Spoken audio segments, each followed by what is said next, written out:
Hello, madlang people, mabuhay. Mini miss you. And again, andito na naman ang pinakamagandang babae sa balat ng lupa. Your Miss Universe 2015, Miss Pia. At ngayon, hindi yun ang punto ko ngayon. Again, sa ilang buwan na wala akong parcel. Kasi nga, nag-ipon ako para dito sa mga nako parcel ko na to. Kaya wala-gulang ng patumpik-tumpik pa. Yaya, nasaan ang mga parcel? Ay, hindi pala Yaya. Mahuhulog pala siya ng langit. Go! Isa. And, char. Wala kayong nakita. Ngayon, una ito natin dalawang parcel pala to. Actually, ito ay inipon ko ng ilang linggo. Hindi ako kumain. Hindi ako nagmerienda.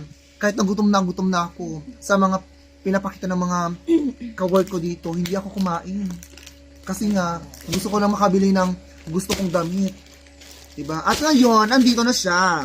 Ngayon, ating bubuksan ang unang parcel na nanggaling kay Madam Gemma Orayong. Okay, thank you so much, Madam Gemma Orayong, dito sa iyong parcel sa akin. Maraming salamat. Ayan, ang una ay, hindi ko na kailangan ng gunting for the meantime. Ayan, bubuksan ko na siya. Hindi pa naman siguro ako mamamata, para dito sa, ano ibinigay mong ito. Ayan, pak na pa. Hindi ko alam kung ano to. Madam Gemma Orayong, ano to? Ano to? Kailan ko to magagamit? Wait nga. Pak. Ano to? Siyempre, damit. Di ba? Alam nga naman. Ay, may boot. Ano to boot? Ano to? Maganda ba siya? Sa tingin ninyo? Hello, mas magsalita kayo. Ano ba? Kailan duty? Kaya, ito na bang gagamitin ko? Kailan kaya? Papa.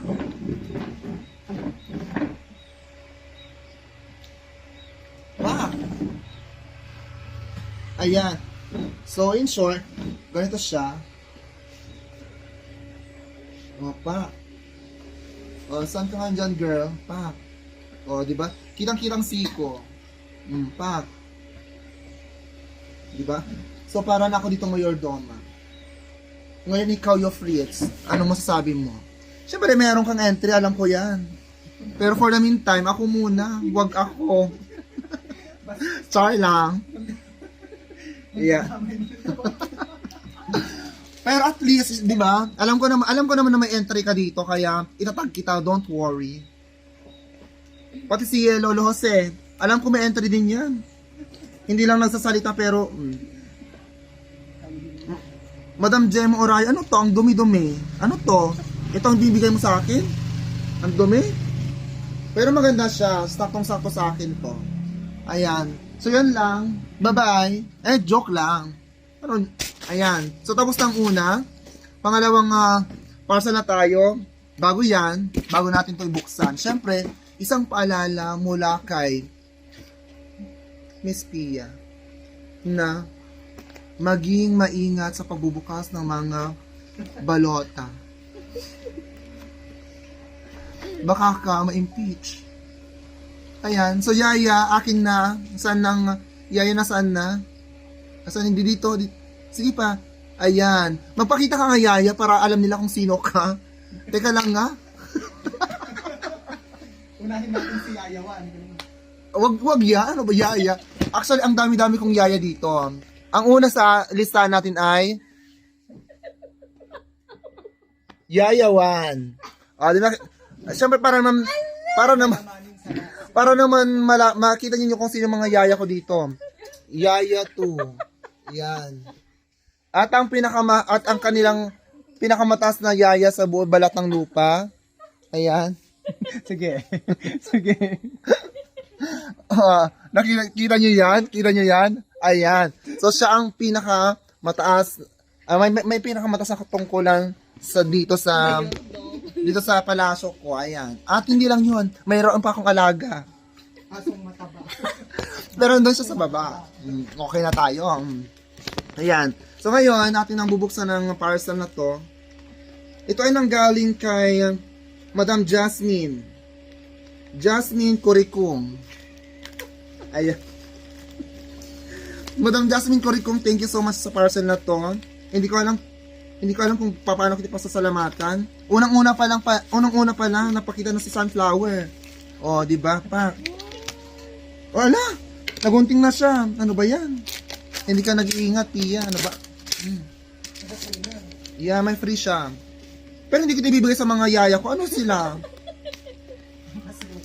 Mga hampas lupa yung mga yun. Ay, joke lang yun. Siyempre sila hampas lupa kasi nga sila yung behind the scene ko. Kaya, ayan. Oh. Tingnan mo nga kung anong ginagawa ni, diba? Kinuha na ulit ni Yaya. Wala pang ako sinasabi, kinuha na agad-agad. Ayan. So, ito na ang aking binili. Thank you so much, Madam Jasmine Coricong, sa iyong cream bar. Yan. Ang cream bar na to is 1 kilogram. Ayan, 1 kilogram. So, tingnan natin kung ano nga ba yung mga flavors na ibinigay niya. Kung masarap ba to, kung pak na pak, or kinakailangan ng magsara ng tindahan ni Madam Jasmine Coricong sa kung ano ang tinitinda niya. Ayan. Okay na tayo dito. Naamoy nyo yun? Amoyin nyo. Ang baho, di ba? Sorry lang. So, meron dito mga iba-ibang flavors like this one. Matcha. And then strawberry. And yung isa is strawberry. Matcha. Yung chocolate, walang chocolate dito. Ayun, chocolate. So, tatlo.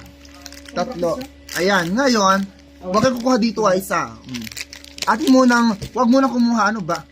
Atin munang titikman ang isa. Ano? Wag muna! Tignan natin. Ano yan? Ano yung kinuha mo? Ay, nakita ko na to. Wag muna yan. Ano ba? Ano ba yan? Nabasa, best. Nabasa. Ang hirap nang maghanap ng chocolate eh. Wait lang kayo. Ay, yung takip niya, iba?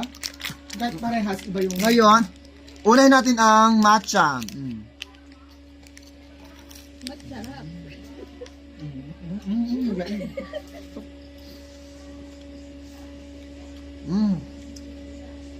Pero nakita ko na to. Sarap. Sarap. Gusto mo? Bumili ka ba? Bibigyan ba kita? No. Susunod is chocolate. Sa yung chocolate, oh. Chocolate siya. Ang sarap talaga, promise.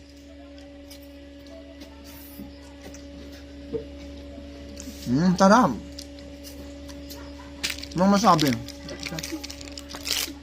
Last. Strawberry. Last na to. Ang sarap ng matcha at chocolate. Promise. Nag-food review mo.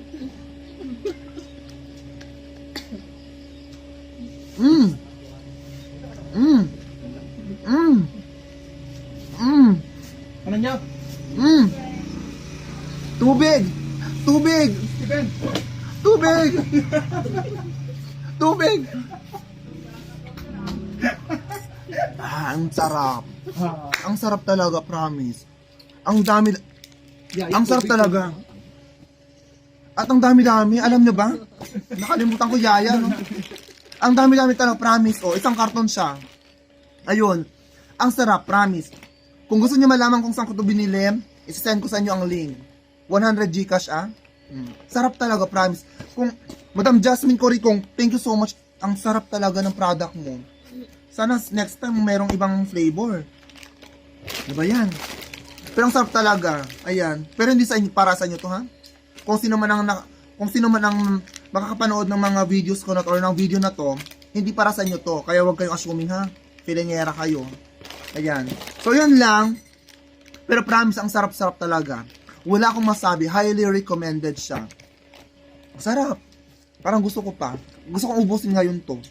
Tulungan ka namin. Yaya, wag kang ano ba? Okay, bye-bye.